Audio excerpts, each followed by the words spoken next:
The alarm bells screamed across the command deck of the orbital platform above Nexus Prime. Commander Keth Morvain pressed his clawed hands against the tactical display, watching red enemy markers flood the outer edge of their defense grid. Each dot represented a Vorthak warship, and there were so many that the screen looked like it was bleeding. "Sir, enemy fleet composition is confirmed," reported Lieutenant Zara, her voice barely steady. 347 heavy cruisers, 89 dreadnoughts, and over 2,000 fighter craft. They're moving into attack formation. Keth closed his eyes for a moment. 3 years ago, the Zalari coalition had commanded fleets that could match those numbers. Now they had 12 ships left. 12 ships to defend the last free world in their sector of the galaxy. "What's our status?" he asked, though he already knew the answer would be grim. "The Valiant Star has 30% hull damage from the last engagement. The Moonbeam's engines are running at 60% capacity. The rest of our ships are low on ammunition and their crews are exhausted," Zara replied, reading from her datapad. Keth walked to the observation window that looked down at Nexus Prime. The planet below was beautiful, with blue oceans and green continents that reminded him of the old stories about perfect worlds. Millions of refugees from 12 different species had fled there as the Vorthak Empire crushed world after world. Now it was their last sanctuary, and it was about to fall. The Vorthak had been unstoppable. They were an insectoid race that believed only the strong deserved to live. They had started their conquest 3 years ago by attacking the outer colonies. At first, the coalition thought they could negotiate or find some peaceful solution. They were wrong. The Vorthak didn't want territory or resources. They wanted to prove their superiority by destroying everyone who wasn't them. "Commander, incoming. Transmission from the surface," called out Communications Officer Yen. "Put it through." The holographic image of Dr. Yenna Blackwood appeared in front of Keth. She was a human-looking scientist from the Terran Archives Division, though her species had been part of the coalition for decades. Her face was streaked with dirt and her lab coat was torn. "Keth, we're running out of time down here. The evacuation ships can't hold everyone, and the Vorthak will be in bombardment range within the hour," she said, her voice tight with stress. "What? About the research project? Any progress on those star charts?" Keth asked. Dr. Blackwood glanced over her shoulder at someone off-screen. "Carl thinks he's found something. The coordinates point to a sector called Terra or Earth. The records are old, really old, but they mention a species that went silent about 200 years ago." "Silent how?" "They just stopped all communication with the rest of the galaxy. No trade, no diplomatic contact, nothing. Some think they destroyed themselves in a civil war. Others believe they're still out there, just choosing to stay isolated." Keth felt a flicker of something that might have been hope, though he tried to push it down. Hope was dangerous when you were about to die. "Can you send a signal to these coordinates?" "That's what we're working on. Professor Carl Hughes has been modifying our long-range beacon. If we boost the power enough, we might be able to punch a message through hyperspace to their sector. But Keth, even if they get it, even if they're still alive, they'd have to travel for weeks to reach us. We don't have weeks. We have hours." The platform shook as enemy fire began to test their outer shields. Through the window, Keth could see the first wave of Vorthak fighters approaching like angry wasps. "Do it anyway," he said.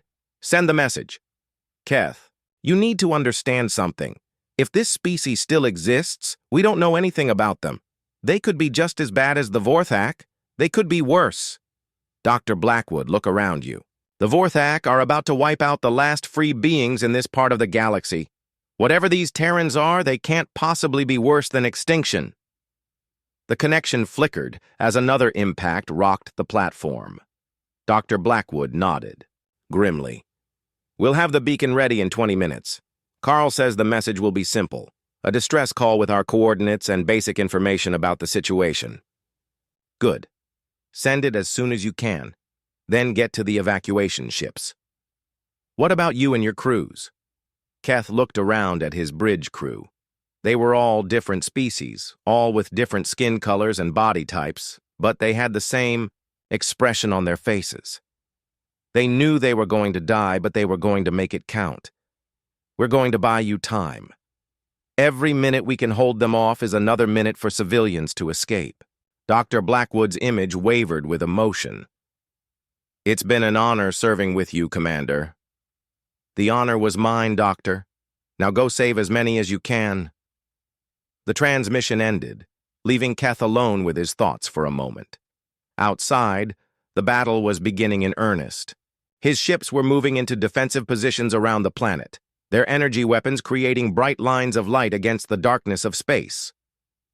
Sir, Admiral Thessalkar of the Vorthak is demanding our surrender, Lieutenant Zara reported. Tell Admiral Thessalkar that the Zalari coalition doesn't surrender. Tell him we'll fight until our last ship is destroyed and our last warrior falls. Aye, sir. Keth watched as his small fleet engaged the massive Vorthak armada. The coalition ships fought with desperate courage, their crews pushing their vessels beyond safe limits. The valiant Star managed to destroy 3 enemy cruisers before a concentrated bombardment broke through her shields. The ship exploded in a brilliant flash that lit up the space around Nexus Prime. On the surface, he knew Dr. Blackwood and Professor Carl Hughes were working frantically to complete their beacon. It was probably useless. Even if this mysterious Terran species still existed, even if they received the message, they would arrive to find nothing but wreckage and the burned remains of worlds. But sometimes, when everything else was gone, hope was all you had left. The platform shook again as Vorthak fighters began their attack runs. Keth gripped the railing and prepared to give his final orders. In 20 minutes, their message would launch into hyperspace, carrying the last words of a dying civilization to beings who might not even exist. 20 minutes to save the galaxy. 20 minutes for a miracle that probably wouldn't come. Captain Jake Morrison was drinking his morning coffee when the signal arrived. He had been captain of the UES Horizon for 8 years, and in all that time, nothing had prepared him for what appeared on his communication console that Tuesday morning. The bridge was quiet except for the usual hum of the ship's engines. They were on routine patrol along the edge of human space, checking sensor buoys and making sure no asteroids had drifted into shipping lanes. It was boring work, but Jake preferred boring to dangerous. "Captain, we're receiving an unusual transmission," called out Lieutenant Bobby Chen from the communications station. "It's coming from outside our sector, way outside. The signal is weak and broken up, but the computer is trying to piece it together." Jake set down his coffee and walked over to Bobby's station. "What kind of transmission? Commercial? Military?" "Neither, sir. It's a distress call, but not from any human ship. The language patterns don't match anything in our database." Jake frowned. Humanity had been exploring space for over 200 years, and they had made contact with several alien species during that time. Most of those contacts had been peaceful, though political problems on Earth had caused them to lose touch with many of their alien neighbors. "Can you clean up the signal?" Bobby worked at his console for several minutes, his fingers dancing across the controls. Slowly, the static cleared, and a voice emerged from the speakers. It was speaking in a language Jake didn't recognize, but the computer was translating in real time. "This is Commander Keth Morvain of the Zalari Coalition. We are under attack by the Vorthak Empire. Our worlds are falling one by one. Millions of innocent beings are being slaughtered. This is our final message before our last stronghold falls. If anyone receives this transmission, please remember that we tried to stand against the darkness. We tried to protect the innocent. If there is anyone out there who still believes in justice, we are located at coordinates 77 Alpha 9. We will not surrender. We will fight until our last breath." The bridge fell silent. Jake stared at the speaker, processing what he had just heard. Somewhere in the galaxy, an entire civilization was being wiped out, and they had sent their final words into space hoping someone would hear them. "Bobby, send this transmission to Earth Command immediately. Mark it as Priority 1. "Aye, sir." Jake returned to his captain's chair, but he couldn't sit still. He kept thinking about the voice in the transmission. There had been no begging, no pleading for help, just a simple statement of fact and a request to be remembered. These beings were facing extinction with dignity. 3 hours later, Jake received a response from Admiral Lisa Grant at Earth Command. The Admiral's face appeared on the main screen, and Jake could see the concern in her expression. Captain Morrison, we've analyzed the transmission you forwarded. Our xenolinguistics team confirms that the language belongs to the Zalari, a species we had contact with about 40 years ago. They were peaceful traders and scholars. What happened to our relationship with them, Admiral? Political upheaval on Earth. During the Reconstruction period after our Civil War, we focused on internal affairs and let many of our alien contacts lapse. We've been meaning to re-establish communication, but there were always other priorities. Jake felt a knot forming in his stomach. Admiral, that transmission was sent 18 hours ago. If they were under attack then, they might already be gone. Admiral Grant nodded grimly. We're aware of that timeline, Captain. General Pete Collins and I have been in emergency session with the Global Council. The situation is complicated. How is it complicated? People are being murdered, Captain. Humanity has spent 200 years rebuilding after our own devastating war. We've focused on peace, exploration, and avoiding military conflicts. We don't even know who these Vorthak are, or how powerful their military is. Jake stood up from his chair. Admiral, with respect, does it matter how powerful they are? We're talking about genocide. I understand your feelings, Captain, but we have to think about Earth's safety. If we intervene in an alien war, we could be making enemies of this Vorthak empire. We could be putting our own people at risk. The conversation was interrupted by another voice.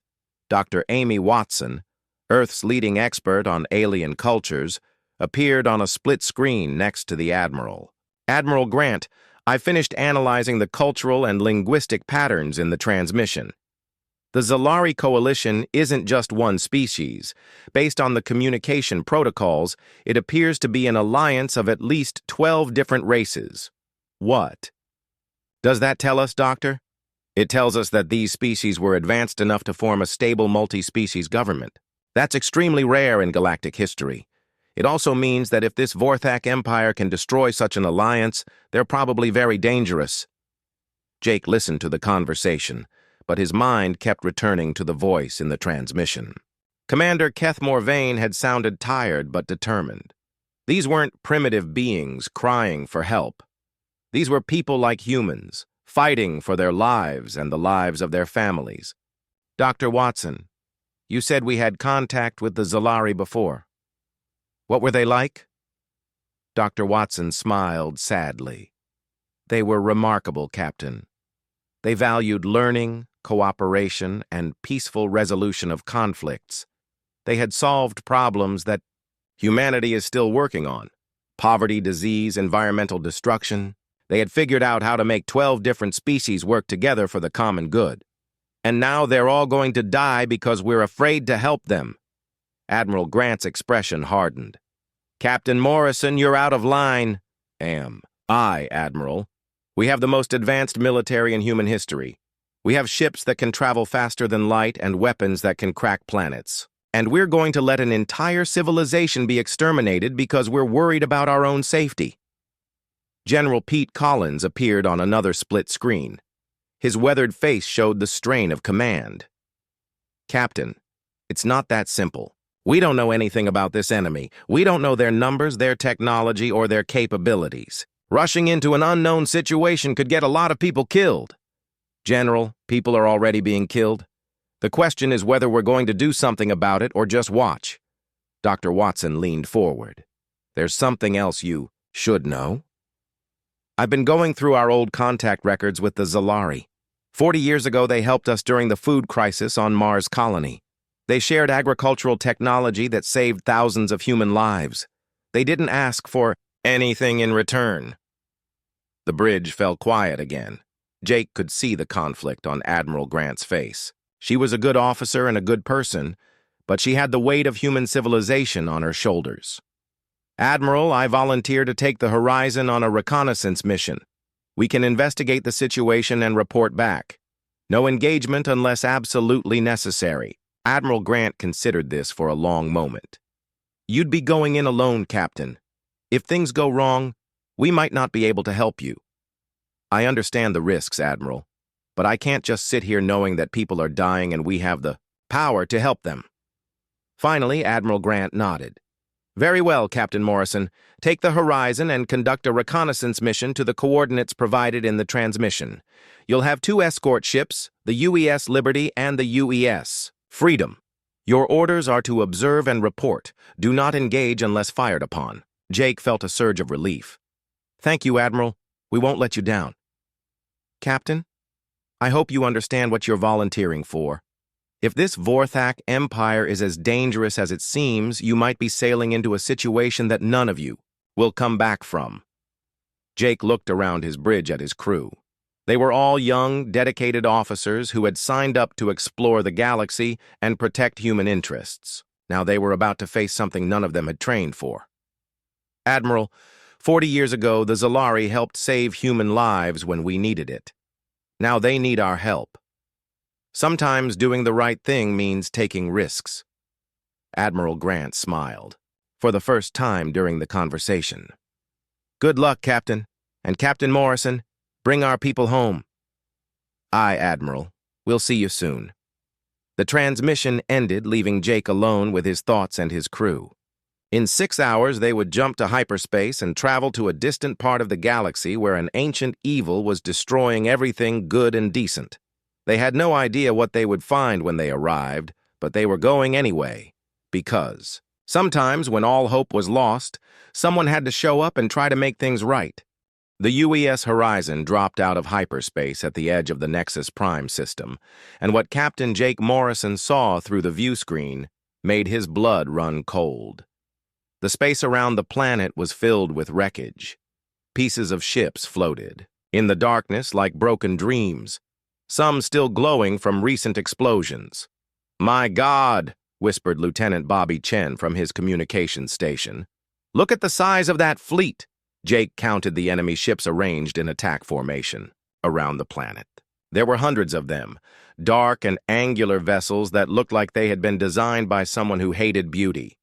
They were bombarding the planet's surface with energy beams that lit up the atmosphere in sickly green flashes.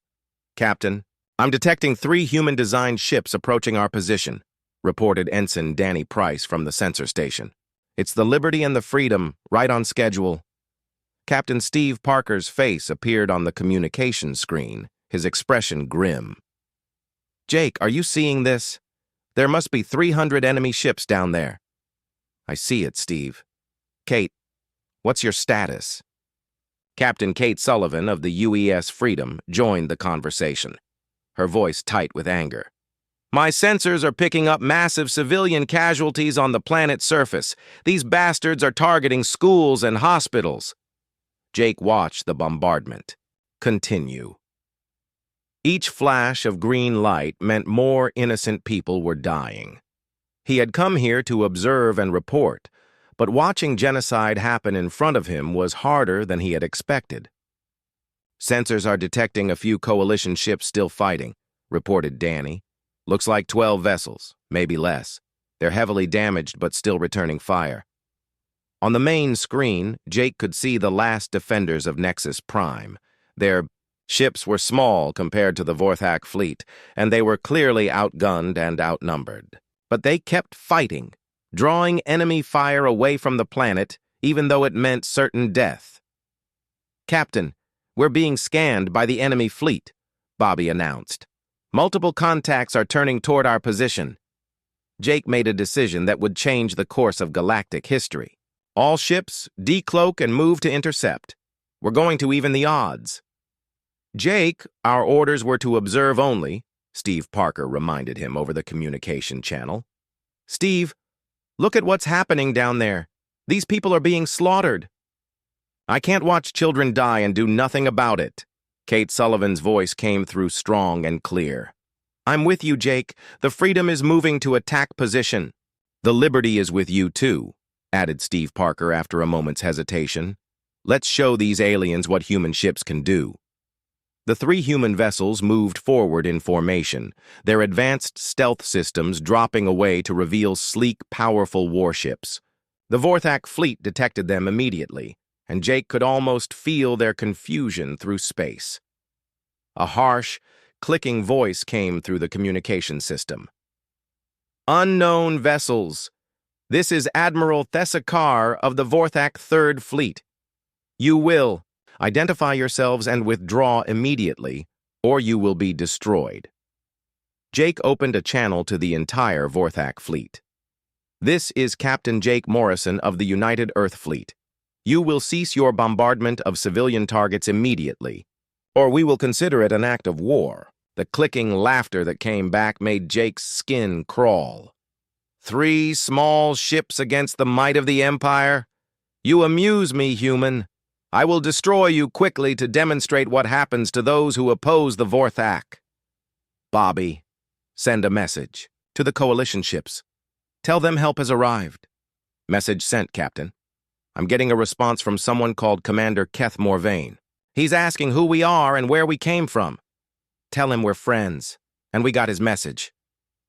The Vorthak ships began to move toward the human vessels. Jake counted 40 enemy cruisers in the first wave, each one 3 times the size of his ship. By all logic, this should have been a massacre. All weapons armed and ready, Captain, reported Chief Weapons Officer Lieutenant Commander Ryan Bell. Quantum torpedoes loaded, particle beams at full power. Steve, Kate, remember your training. These aliens have never fought humans before. They don't know what we're capable of. The enemy fleet opened fire first, sending streams of plasma toward the human ships. Jake watched the energy beams approach, timing his next order perfectly. Emergency evasive maneuvers, now! The horizon rolled and twisted through space with an agility that surprised the Vorthak gunners. Human ships were built for speed and maneuverability, designed by a species that had learned warfare through centuries of conflict. The alien weapons passed harmlessly through empty space. Return fire! Target their lead cruisers! Ryan Bell's fingers flew over his weapons console. Firing quantum torpedoes! The torpedoes were humanity's newest weapon, designed to phase through enemy shields by existing in multiple dimensions simultaneously. The Vorthak had never seen anything like them. The first torpedo passed through the shield of a Vorthak cruiser like it wasn't there, then exploded inside the ship's hull. The alien vessel broke apart in a brilliant explosion that lit up the darkness of space.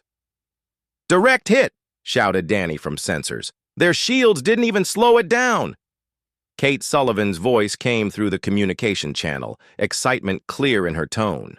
The Freedom just took out 2 more with particle beam volleys. Their armor can't handle our weapons. The battle turned into a demonstration of human military superiority. The 3 Earth ships moved through the enemy formation like sharks among minnows. Steve Parker's Liberty deployed swarms of autonomous fighter drones that operated with artificial intelligence, confusing the Vorthak point defense systems. Jake watched his tactical display as enemy ships exploded one after another. In 10 minutes, they had destroyed 18 Vorthak cruisers without taking any damage themselves. Admiral Thesakar's voice came through the communication system again, but this time there was no laughter. What are you? What weapons are these? We're humans, Jake replied calmly. And these are human weapons. You've been picking on people who couldn't fight back. Now you're facing someone who can. The Vorthak fleet began to retreat, pulling back from the planet in confusion and fear. They had never faced an enemy that could hurt them so easily. Their entire military doctrine was based on overwhelming enemies with superior numbers and firepower, but the humans were making their technology look primitive. Captain, I'm receiving a transmission from the planet's surface, Bobby reported. It's that scientist, Dr. Yenna Blackwood. She says they've completed the evacuation of the research facility and they're ready to be picked up.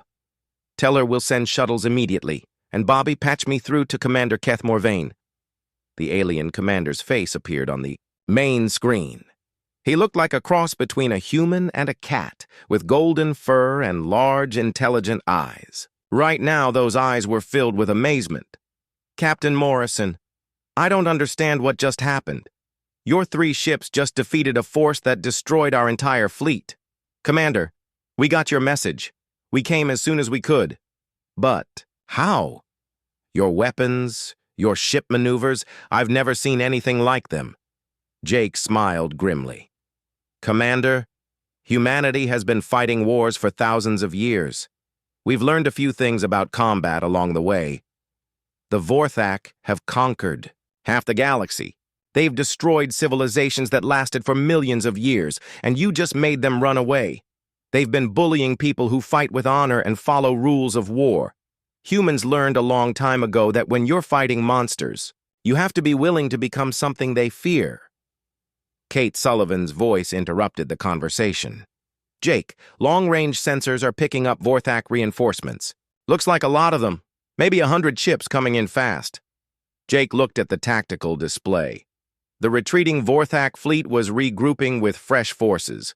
Soon they would be facing odds of 100 to 1 instead of 40 to 1. "Commander, Keth, how many people are still on the planet?"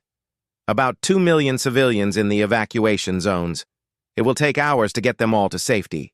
Jake made another decision that would echo through history. "Then we'll give you those hours. All human ships prepare for extended combat. We're not leaving until every civilian is safe." Steve Parker's voice came through clearly. "Understood.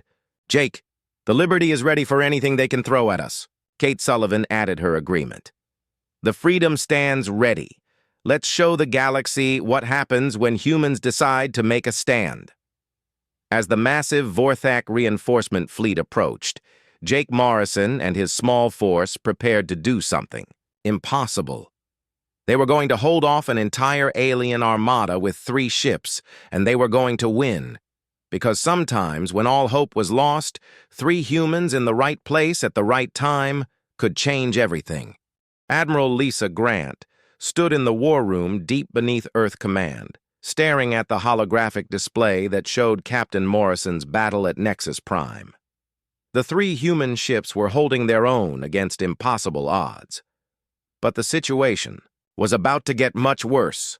"Admiral, we're receiving updates from Captain Morrison every 10 minutes, reported Colonel Andy Williams from the Communications Center.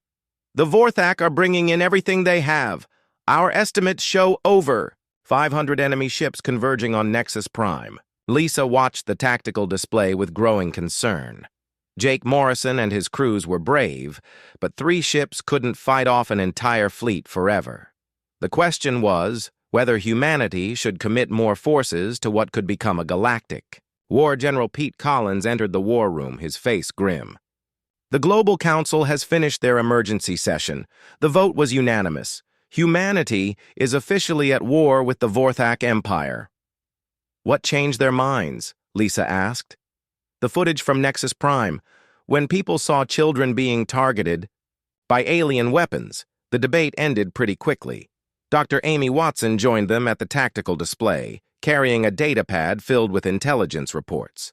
"I've been analyzing everything we know about the Vorthak Empire. They've conquered 12 coalition worlds in 3 years. That's billions of sentient beings killed or enslaved." Lisa nodded grimly. "What are we looking at in terms of military capacity?" General Collins activated a new section of the holographic display. "Based on intercepted communications and sensor data from Morrison's engagement, we estimate the Vorthak have between 2,000 and 3,000 capital ships, plus support, vessels and fighters. And our capabilities? The Terran Defense Network has been building ships in secret for the past 50 years. We have 847 capital ships ready for deployment, plus advanced weapon systems the Vorthak have never encountered." Dr. Watson looked up from her datapad. "There's something else you need to know. I've been studying Vorthak military doctrine based on their attack patterns. They rely on fear and overwhelming force. They've never faced an enemy that could match their technology or tactical skills. What does that mean for us? It means they don't know how to adapt when their standard tactics fail. Captain Morrison proved that at Nexus Prime. When the humans started winning, The Vorthak commanders became confused and made mistakes. General Collins pulled up personnel files on the display. I'm recommending we activate Operation Thunder. Full military deployment with Admiral Frank Lewis commanding the First Fleet and Admiral Rick James leading the Second Fleet. Lisa considered the implications. Operation Thunder was humanity's most ambitious military plan, designed to project power across multiple star systems simultaneously. If they activated it, there would be no going back. What about the Coalition survivors? Can we work with them? Dr. Watson smiled for the first time that day. Actually, yes. Commander Keth Morvain has been sharing intelligence about Vorthak weaknesses. It turns out the Coalition had been developing some interesting technologies before they were overrun. What kind of technologies? Neural disruption weapons. The Vorthak use implants to maintain their military hierarchy. If we can disrupt those implants, we can cause chaos in their command structure. General Collins activated another display showing ship designs. I'm also recommending we deploy the new Titan-class battleships. They're twice the size of anything in the Vorthak fleet and armed with gravitational weapons. Lisa studied the ship. Specifications. The Titans were humanity's most advanced warships, equipped with technology that could manipulate gravity itself. Each ship carried enough firepower to destroy an entire enemy fleet. How many Titans do we have ready? 12, with more coming off the production lines every week. Captain Rick James will command the first squadron. The communication console chimed with an incoming message from Nexus Prime. Captain Morrison's face appeared on the main screen, and Lisa could see the strain of battle in his expression. Admiral Grant, we've successfully evacuated all civilians from the planet's surface. Commander Keth Morvain and his surviving ships are joining our formation. What's your current status, Captain? We've destroyed over 100 enemy vessels, but they keep sending more. My ships are holding up well, but we're running low on quantum torpedoes. General Collins leaned toward the screen. Captain Morrison, reinforcements are on the way. Admiral Lewis is departing with the First Fleet in 6 hours. Jake Morrison smiled grimly. Thank you, General. We'll hold the line until they arrive. Dr. Watson stepped forward. Captain, I'm transmitting technical specifications for neural disruption weapons. The Coalition scientists think they can modify your particle beams to produce the right frequency. Understood. Doctor, we'll start working on it immediately. The transmission ended, leaving the war room in thoughtful silence. Lisa knew that the next few hours would determine the future of galactic civilization. If humanity could prove that the Vorthak could be defeated, other species might join the fight. Amy, I want you to start reaching out to our old alien contacts, the Altarians, the Centauri Federation, anyone who might be willing to stand against the Vorthak. Already working on it, Admiral. I've sent messages to 15 different species. Some of them have been hiding from the Vorthak for years, waiting for someone to make the first move. General Collins brought up deployment schedules on the tactical display. Admiral Lewis will take 40 ships to reinforce Nexus Prime. Admiral, James will lead the Titan Squadron to strike at Vorthak supply lines. We're also deploying special operations teams to gather intelligence behind enemy lines. Lisa nodded approvingly. What about defensive preparations? Colonel Sarah Blake is organizing our covert operations. Her teams will infiltrate Vorthak-controlled systems and identify high-value targets. Lieutenant Ben Foster has developed new, explosive devices specifically designed to damage Vorthak ship designs.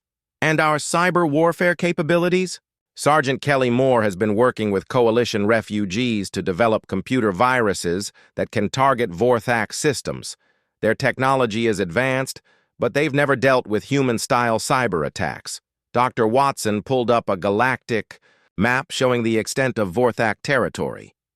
If we're going to win this war, we need to think beyond just military victories. The Vorthak have spent years convincing conquered species that resistance is hopeless. We need to prove them wrong. How do we do that? By winning battles, liberating worlds, and showing the galaxy that the Vorthak can be beaten. Every victory will inspire more species to join us. General Collins highlighted several star systems on the map. I'm recommending we focus on these targets. They're Vorthak military bases that support their expansion into coalition territory. If we can destroy them, we can slow their advance. Lisa studied the tactical situation.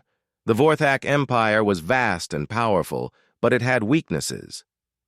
They relied on fear and intimidation, and they had never faced an enemy that could match their capabilities. Gentlemen, lady, we're about to embark on the largest military operation in human history.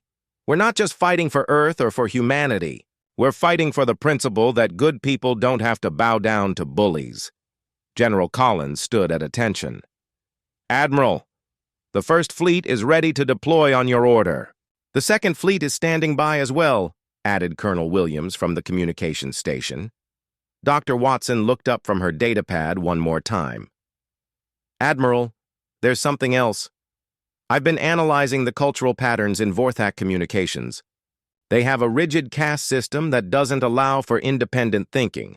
That's why they can't adapt when their tactics fail. What does that mean for our strategy? It means that if we can break their command structure, their entire military will collapse. They're not trained to think for themselves or make decisions without orders from above. Lisa felt a surge of confidence. Humanity had advantages beyond just superior technology. They had creativity, adaptability, and the willingness to take risks that the Vorthak couldn't understand. Very well. Activate Operation Thunder. All fleets are authorized to engage Vorthak forces anywhere in the galaxy. Our mission is simple. Liberate every world under Vorthak control and send these monsters back to whatever hole they crawled out of. The war room erupted in activity as staff officers began implementing the largest military deployment in human history. Ships that had been hidden in secret bases for decades began moving toward jump points. Weapons that had only existed in theory were loaded onto vessels designed to carry war to the stars. Admiral Frank Lewis received his orders and began preparing the First Fleet for immediate deployment. Admiral Rick James started final checks on the Titan Squadron, knowing that his ships would be the first to test humanity's most advanced weapons against alien enemies. On the planet's surface, factories that had been producing civilian goods switched to military production. Humanity was transforming itself from a peaceful, exploring civilization into a military force that could challenge an empire. Dr. Amy Watson sent her messages to alien species across the galaxy, carrying a simple promise. Humanity had arrived. The Vorthak could be beaten, and the time for hiding was over. The war that would reshape the galaxy had begun, and Earth was ready to show the universe what humans could do when they decided to fight for. The Liberation War lasted exactly 1 year, 3 months, and 16 days. When it ended, the galaxy was a different place than it had been when Captain Jake Morrison first heard Commander Keth Morvain's desperate message. Admiral Lisa Grant stood on the observation deck of the UES Defiance, humanity's flagship, watching the surrender ceremony take place in the space above Vorthak Prime. The enemy homeworld hung below them like a brown and gray marble, its surface scarred from centuries of industrial warfare. Supreme Admiral Vex Thule of the Vorthak Empire approached in a small shuttle, his once mighty fleet reduced to a handful of damaged ships. The alien leader who had terrorized the galaxy for 3 years was coming to formally surrender to the species he had dismissed as weak and insignificant. Admiral, the Vorthak delegation is requesting permission to board, reported Captain John Davis from the bridge. Permission granted, Captain. Escort them to Conference Room Alpha. Lisa walked through the corridors of the Defiance, passing crew members from a dozen different species. Humans worked alongside Zalari engineers, Altarian navigators, and Centauri medical officers. The ship had become a symbol of what the galaxy could accomplish when different species worked together. Commander Keth Morvain was waiting in the conference room, wearing the blue uniform of the reformed Coalition fleet. The alien officer who had sent that desperate message from Nexus Prime was now Admiral of the largest multi-species fleet in galactic history. Admiral Grant, it's hard to believe this day has finally come, Keth said as she entered. A year ago, your people were facing extinction. Now you're helping to rebuild galactic civilization. That's quite a turnaround. Dr. Amy Watson joined them at the conference table, carrying the final surrender documents. The Vorthak leadership has agreed to all our terms: war crimes tribunals, reparations to devastated worlds, and complete disarmament of their military. What about their civilian population? That's been the most surprising part of this whole process. Once we disrupted their neural implant network, millions of Vorthak civilians began thinking for themselves for the first time in generations. Most of them are horrified by what their government did. The conference room doors opened, and Supreme Admiral Vex Thul entered, flanked by 2 human guards. The Vorthak leader was a large insectoid creature with multiple arms and compound eyes that reflected the room's lighting like black mirrors. Lisa studied the alien who had ordered the deaths of billions of innocent beings. Without his military, power, and command hierarchy, Vex Thul looked smaller somehow, less threatening. Supreme Admiral Vex Thul, you are here to formally surrender the Vorthak Empire to the Allied Coalition forces. The alien's translator device rendered his clicking speech into human words. I am here because your species has proven itself superior in warfare. The strong rule, and you have shown that you are stronger than the Vorthak. Admiral, you still don't understand what happened here, Lisa replied. We didn't win because we're stronger. We won because we were fighting for something worth fighting for. Dr. Watson slid the surrender documents across the table. The terms are simple: complete cessation of hostilities, withdrawal from all occupied worlds, and cooperation with war crimes investigations. Vex Thul's compound eyes focused on the documents. What will happen to my people? Commander Keth leaned forward. The same thing that happened to all the other species in this galaxy. You'll learn to live in peace with your neighbors. And if we refuse? Lisa's voice was calm but firm. Then you'll discover that humanity can be just as thorough in destruction as we are in liberation. The choice is yours. The Vorthak leader signed the documents with a trembling claw. As he did, Lisa thought about the journey that had brought them to this moment. The war had been unlike anything the galaxy had ever seen. Human tactics and technology had proven superior to Vorthak military doctrine. But the real victory had come from something else entirely. Humanity had remembered something the galaxy had forgotten: that good people have a responsibility to protect those who can't protect themselves. Admiral Frank Lewis had led the liberation of the Kepler system, freeing 3 billion coalition refugees who had been enslaved in Vorthak labor camps. Admiral Rick James and his Titan squadron had destroyed the enemy's main shipyards, cutting off their ability to replace losses. Colonel Sarah Blake's special operations teams had infiltrated dozens of Vorthak-controlled worlds, organizing resistance, movements, and gathering intelligence. Sergeant Kelly Moore's Cyber Warfare Division had turned the enemy's own technology against them, using their neural implant networks to spread confusion and doubt through their ranks. But the most important victory had come from Dr. Amy Watson's diplomatic efforts. Species that had hidden from the Vorthak for decades began to emerge, joining the growing alliance. The Altarians contributed their advanced sensor technology. The Centauri Federation provided medical support for liberated worlds. Even former Vorthak subjects began switching sides as word spread that the Empire could be defeated. Admiral Grant, the surrender ceremony is complete, Captain Davis announced over the intercom. All Vorthak military units have been ordered to stand down. Lisa walked to the observation windows and looked out at the assembled fleet. Ships from 27 different species floated in formation, their crews working together to secure the peace they had fought so hard to achieve. Commander Keth joined her at the window. 5 years ago, I thought my species would be extinct by now. Instead, we're part of something larger than any of us could have imagined. What's next for the Coalition? Dr. Yenna Blackwood and Professor Carl Hughes have established the first interspecies university on New Zelaria. They're working on technologies that could benefit every member species. And you? Lisa smiled. Humanity is going back to what we do best, exploring, learning, and making friends with our neighbors, but we'll be keeping our weapons ready, just in case someone else decides to become a problem. 10 years later, Lisa stood in a very different place. The Nexus Memorial was built on the site where Commander Keth Morvain had made his desperate last stand. Representatives from 47 species had gathered to remember those who died in the war and to celebrate the peace that followed. The memorial was a crystal structure that reached toward the stars, its surface engraved with the names of every being who had died fighting the Vorthok.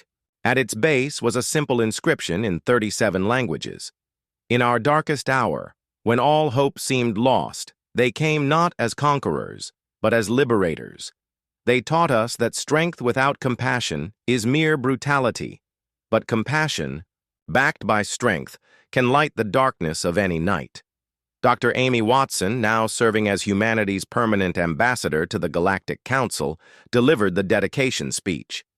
10 years ago, this galaxy was ruled by fear. Species hid from each other, afraid to trust, afraid to hope. Today we stand together as proof that cooperation is stronger than conquest, that diversity is more powerful than uniformity. In the crowd, Lisa could see faces from across the galaxy. Former Vorthak civilians who had learned to live without their neural implants, coalition survivors who had rebuilt their worlds, human officers who had answered the call when good people needed help. Captain Jake Morrison sat in the front row, now retired, but still remembered as the man who had fired the first shots in humanity's war against tyranny. His decision to ignore his orders and help strangers had changed the course of galactic history.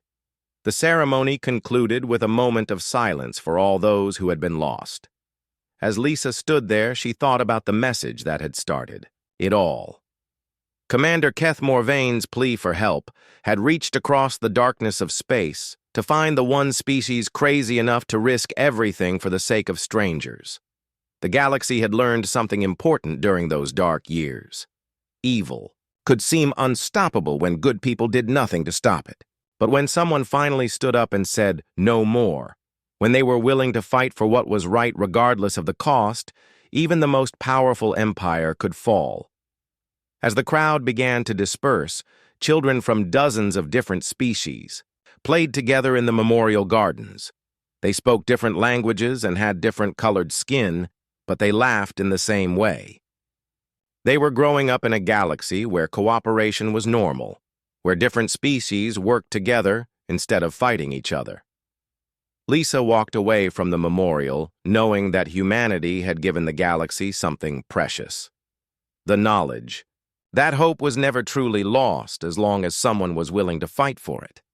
The war had ended, but the peace it created would last for generations. The stars above shone down on a galaxy that was finally free, and in that light, the future looked brighter than it had in a very long time.